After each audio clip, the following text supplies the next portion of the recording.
It's Monday, April 23rd, and I'm your host, Paula Hersey.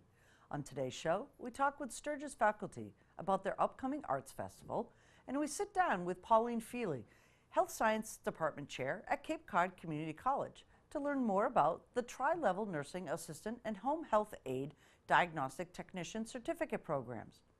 We have a special sneak peek of the Barnstable Senior Center volunteer luncheon as well. Let's start with some news you can use. The Town of Barnstable Renewable Energy Commission will host Seth Pickering of the Massachusetts Department of Energy Sources at tonight's meeting at 5 p.m. in the Selectmen's Conference Room. Seth Pickering, the Green Communities Coordinator for the Southeast region of Massachusetts, will talk generally about the advantages of becoming a green community and more specifically about the stretch code aspect of the program. What are some of the benefits of being a green community? It'll cut municipal energy costs, access grants for clean, affordable, and resilient energy products, reduce greenhouse gas emissions, promote energy efficient building construction, foster renewable energy and clean energy technologies, and become a clean energy leader and a better place to live, work, and play. The meeting will be broadcast live tonight on Channel 18 at 5 p.m. And it's the week for renewable energy. The Energy Siting Board will hold a public comment hearing on Vineyard Wind Tuesday, April 24th, 7 p.m. at the Barnstable High Night Auditorium on 744 West Main Street, Hyannis. Vineyard Wind LLC has filed 3 petitions with the Energy Facilities Siting Board and the Department of Public Utilities relating to its proposal to construct a new onshore and offshore transmission line, a new electric substation, and other electric equipment necessary to connect its planned offshore wind farm to the regional electric grid. The offshore portion of the transmission line would pass through the state waters in the towns of Barnstable, Edgartown, and Yarmouth. The onshore portion of the transmission line would be located in the towns of Barnstable and Yarmouth. The proposed substation would be located in Barnstable. The purpose of the transmission line is to connect Vineyard Wind's proposed offshore wind farm to the regional electric grid. The Siting Board will be reviewing the entirety of the on-land portion of the transmission line and parts of the offshore portion of the transmission line. The Siting Board will not be reviewing the planned offshore wind farm. The Tri-Level Nursing Assistant and Home Health Aide program at Cape Cod Community College program started in March 1984 and has completed nearly 200 courses and graduated almost 3,000 nursing assistants in the Cape Cod region. I had a chance to sit down with Pauline Feely to talk about the success of the program and its opportunities for residents looking for a fulfilling career.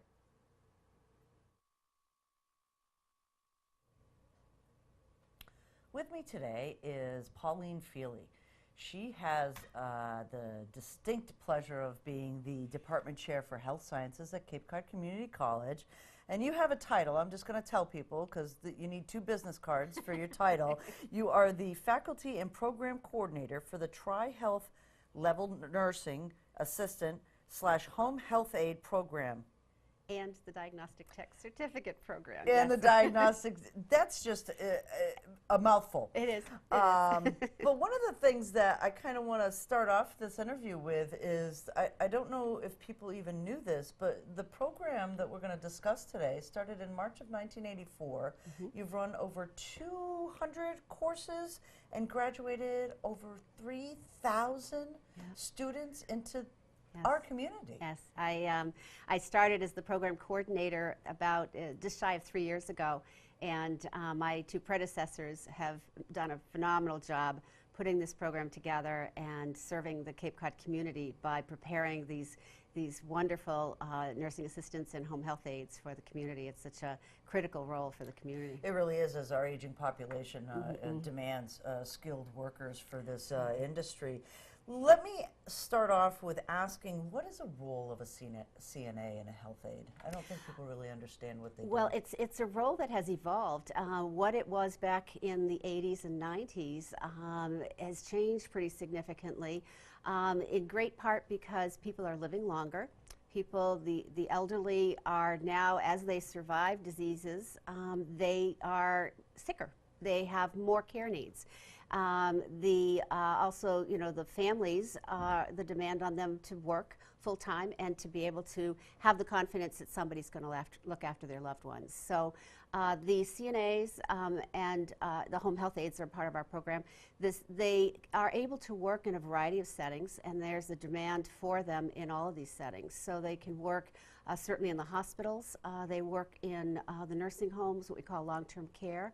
Also assisted living and short-term rehab settings, hospice care, and then of course home care, because so many individuals want to stay home, age in place, but they have a lot of needs, assistance needs. So the care needs basically reflect what we call the activities of daily living, what you and I take for granted as we get ourselves ready in the morning, having our breakfast, getting our hygiene taken care of, and getting ourselves ready for the day.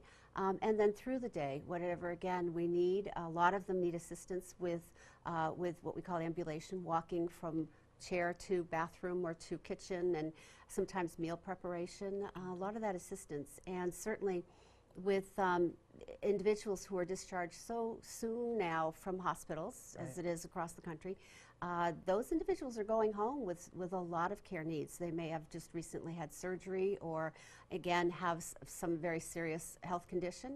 And so these CNAs, we often describe and we teach them to think this way, that they're the eyes and ears for the whole healthcare team. Right, and they're not just geriatric. This is no. for anyone. All age groups, absolutely. Any age group that does this. Right. So tell me briefly, like an overview of what the tri-level nursing certificate program really is. The program teaches, and what's unique to our program, and we're very proud of, is that it is a tri-level design, in that a lot of the other programs typically are going to prepare them just for long-term care, just the nursing home area. So our program actually takes them through all of the care differences between the different settings that they could be working in, but also we provide them clinical time, the students' clinical time, to go take care of patients in each of those settings. So that includes the nursing home, assisted living environment, and then home care, as well as the hospital. So our students actually receive 3.5 times the amount of clinical hours that any other program provides them. So it really gives them great confidence as they graduate. Right. Well, with all of those hours, how is this program run? Day, evening? How does that work? Well, because the students have a variety of needs themselves, some of them may have to work to be able to support themselves while they're going to school. So we do have a day option as well as an evening option for those, again, who are working during the day. The day option, we used to run a full semester day option, a full semester evening option, but we also found that a lot of individuals were anxious to get the program completed, graduate, and get working in the field. So we've, in the last year and a half, we've been running accelerated day programs, what the college calls quick term programs. And so instead of 15 weeks to complete the program going part-time, we can have them come full-time for the week, during those 7 to 8 weeks, and then they're graduated and ready to get to work. Well, and that was kind of my next question, is that, the depth and breadth of this program, this doesn't take that long to get your certificate then. No, and I speak to so many students who are interested to go into health sciences. They want to go into healthcare work, but they don't know which path to take. Yeah. And a number of students will say quite often, I'm just not even sure if it's right for me. I don't know if I'm going to like it. So when they're trying to decide, for example, with a potential future of going to nursing or physical therapy or some other health field, and that's 4 years of study, again, a lot of time and money. What is such a great opportunity with this course is with the one course, they can get then inside a facility, inside the role, see what others are doing in the healthcare team, and I can't tell you how often that has really helped the student to say, this is right for me. Right. The other advantage is that while they then are going on to school, because we have other health programs at the college, so many of them go on for nursing, for example, then they can also work part-time, to juggle and still provide some income for themselves while they're going to school. And the demand is so great in the community that, again, there's opportunity to be able to work in those hours that they're looking for. And when you talk about, the working student, the cost of this program. Again, certificate program tends to be a little bit less than a full coursework of an associate's degree, so the cost is The cost is less, absolutely. Right. All of the courses at the college for credit are then defined as $189 per credit, for example, currently.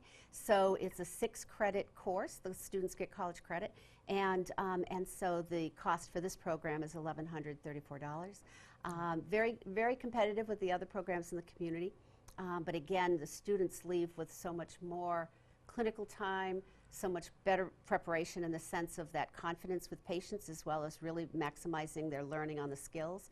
And then, and actually, we have a very high pass rate with the state certification exam. The students go on for a license with the Red Cross for the Mass Department Public Health Registry, and our pass rate is very high because, again, we've provided them a lot of time to learn the skills. So those are some of the advantages beyond just college credit is That's that right. they get all of these other types That's of right. certifications as they come out of this program. Right, and credits are transferable if they certainly are able to apply them at Cape Cod Community College if Right. they're looking to go on to nursing.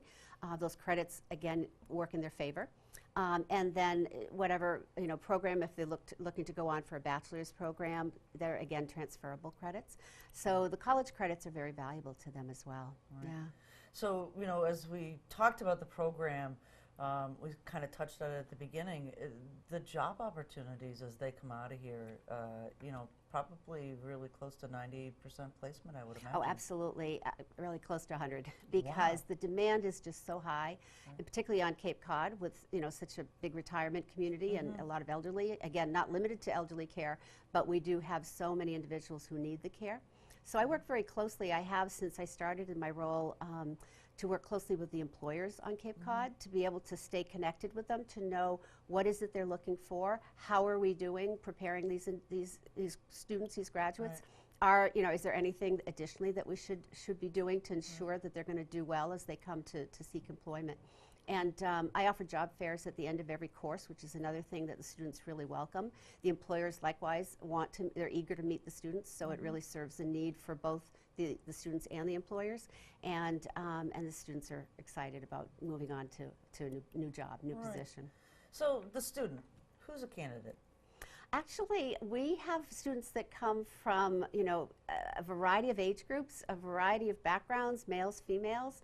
We're seeing an increasing diverse population on Cape Cod, a lot of again, a real mix, but a really delightful experience because they learn from one another as well. Almost like a cohort. It really is, and as they've progressed through the classes, the labs, they go through lecture days, lab days, clinical days. As they've matured together, learning, they really bond together, and so really anyone who is interested in caring for patients, caring for residents in long-term care, helping another human being who needs assistance, it's the right person for this class. Yeah. That's amazing. The program is fantastic. I really enjoyed learning more about it, Pauline. Thank you so much. Thank you so much. The first annual combined Sturgis East and West Arts Festival is coming this Saturday, April 28th. Set on the grounds of the Cotuit Center for the Arts, it will feature music, visual arts, theater, and dances, performances, and an international buffet luncheon. We learn more from Sturgis art instructors Anna Botsford and Marcia Yalden.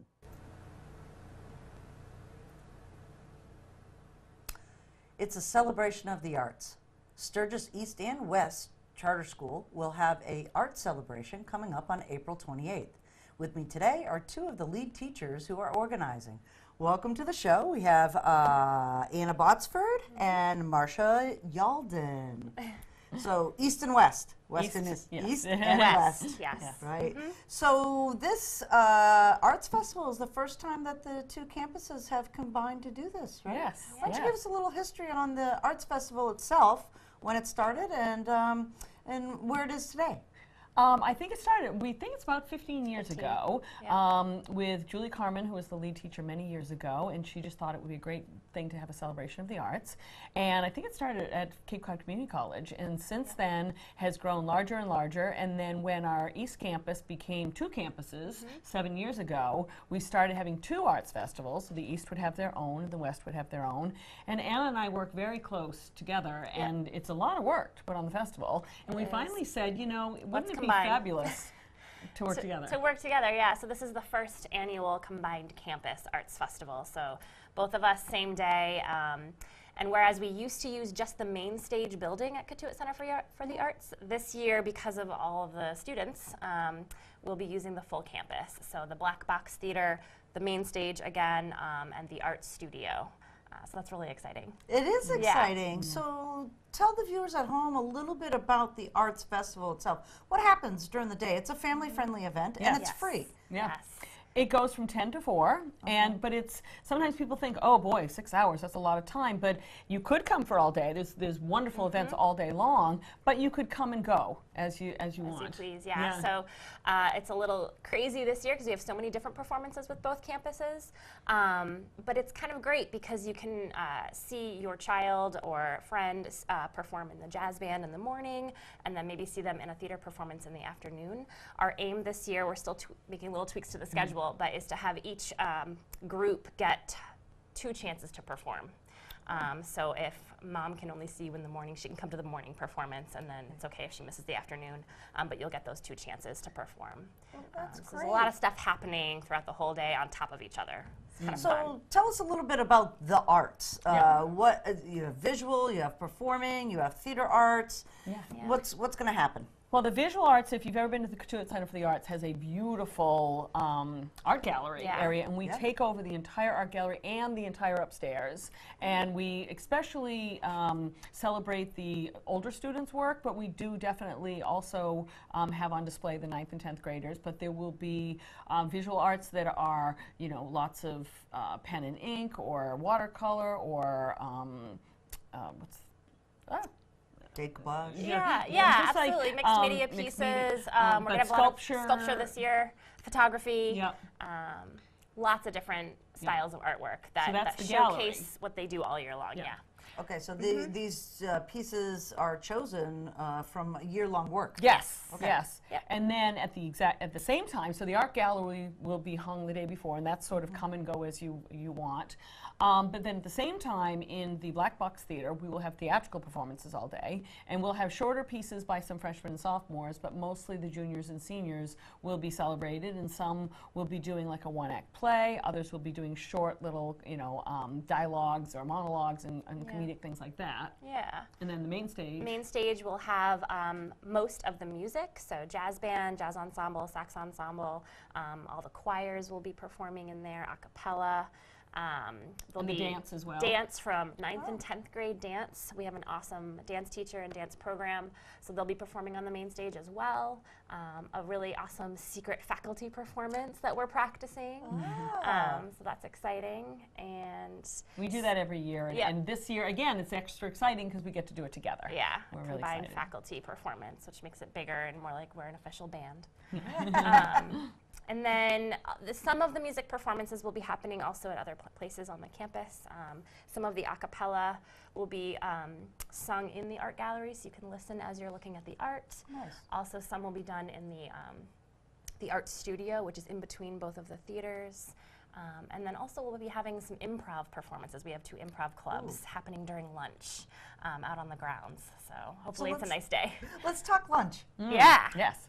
A $5 buffet, but this is something really special. It's excellent. The the Parent Association, which is SPA, Sturgis Parent Association, does basically a potluck, and they put out the call to all our parents, and they show up in droves and provide wonderful, we always bill as an international luncheon, and we have lots of American dishes as well as international, and it's you know, an all you can eat for $5, and there's always some delicious things.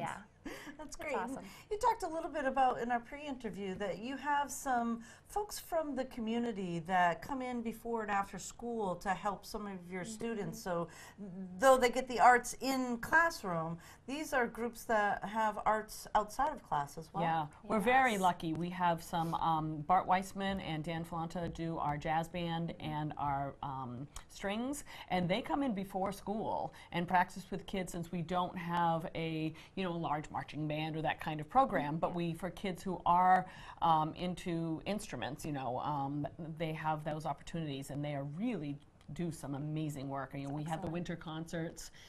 We have so many parents who are just really floored by how wonderful it is. Yeah. And I think the other aspect we really wanted to talk about was the fact that many people think this is just for the Sturgis community and the parents and teachers and classmates, where we really hope that members of the community, and why we're here today, is to say this is a wonderful way to just see talented kids on the Cape performing, as well as if you have younger children or are thinking maybe eventually of going to Sturgis, or even if you're from a neighboring town. And it's just a great day. If you're looking for something to do on Saturday, April 28th, there's going to be something for anyone who's interested in art or music or theater or dance or improv. It's all there, or just want some food. And you'll have faculty there too to answer questions, correct? Absolutely. Yeah. And administration. And administration will be there as well. Yes. How cool is it to be on the Katuitt Center of the Arts campus, huh? I love it. They are so good to us. They really are. And when they make their year calendar, they always talk to us first so they can slate the days for us. Yeah. And we do rehearsals there beforehand, and they're a wonderful facility to work with. They're really great, and a lot of our students get internships there. We have our kids go see performances there for reviews, for our own classwork. We have a great relationship with Katuitt, and we want to keep building that and keeping it strong. Right. Yeah, it's just a beautiful campus up there, and it seems like every time I go up there, there's something new, something more exciting going on. So it's great that your kids are utilizing the whole campus this year. Yes, absolutely. Yeah. And if it's nice weather, then the luncheon will be outdoors, which is always, so hopefully we'll get spring someday. Yeah. Let's hope. Well, April 28th, I mean, that is later in April, so we should have at least the sun a little bit lower in the sky. Right. So we will have an opportunity for maybe nice weather. And it's going to run from 10 o'clock to 4 p.m. To 4. Yeah. Roughly. Okay, so they can catch performances in the before lunch and after lunch. Yep. Yep. It can be a whole day, or just come for seeing what you want and Yeah. come to see what Sturgis is doing. Yes. Yes. Well, thank you so much, Anna and Marcia. It's been a wonderful, wonderful conversation about the Arts Festival. Can't wait. Thank you for having Thank us. you so much. We appreciate it. It was an extraordinary day at the Barnstable Senior Center this past Friday, where over 100 volunteers gathered for a special luncheon in their honor to commemorate National Volunteer Week. Here is a short excerpt of the event, and be sure to tune in Tuesday for the full story.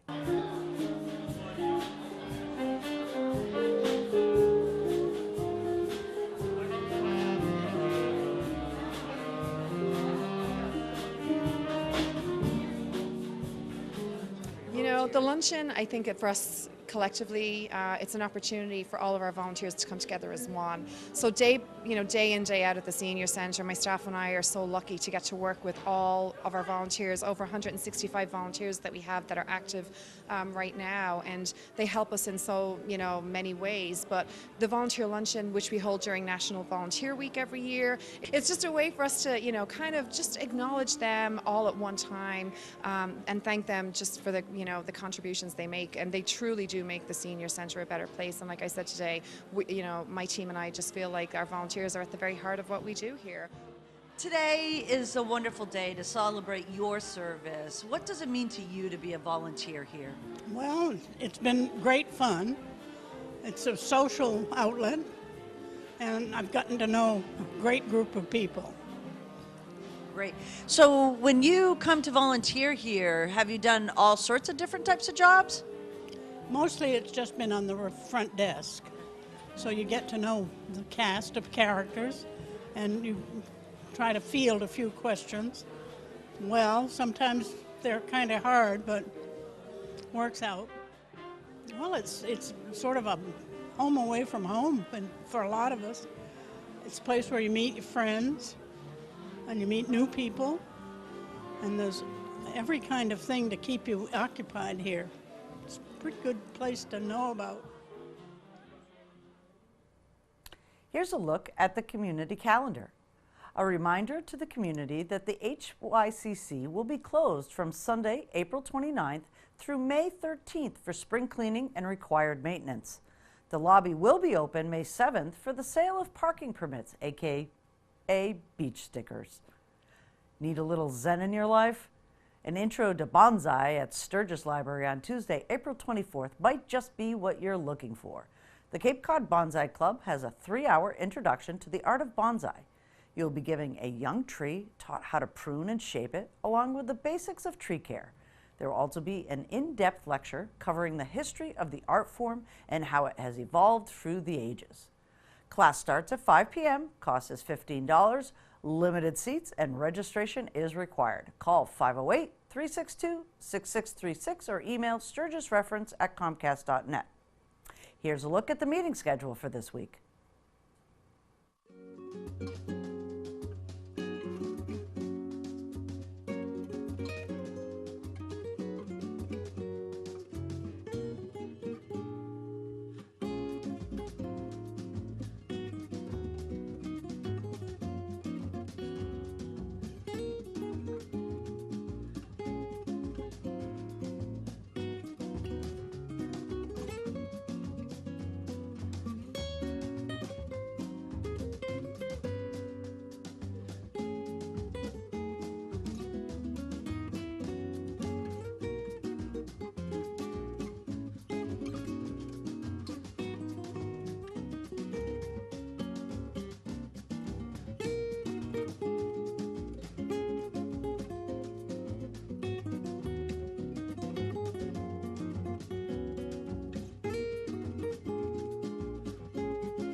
We hope you'll join us again tomorrow for interviews with Dan Santos, DPW Director, and Madeline Noonan, Director of Senior Services at the Town of Barnstable. We'll have highlights of the volunteer luncheon, and we talk with students at a technology career panel at Barnstable High School.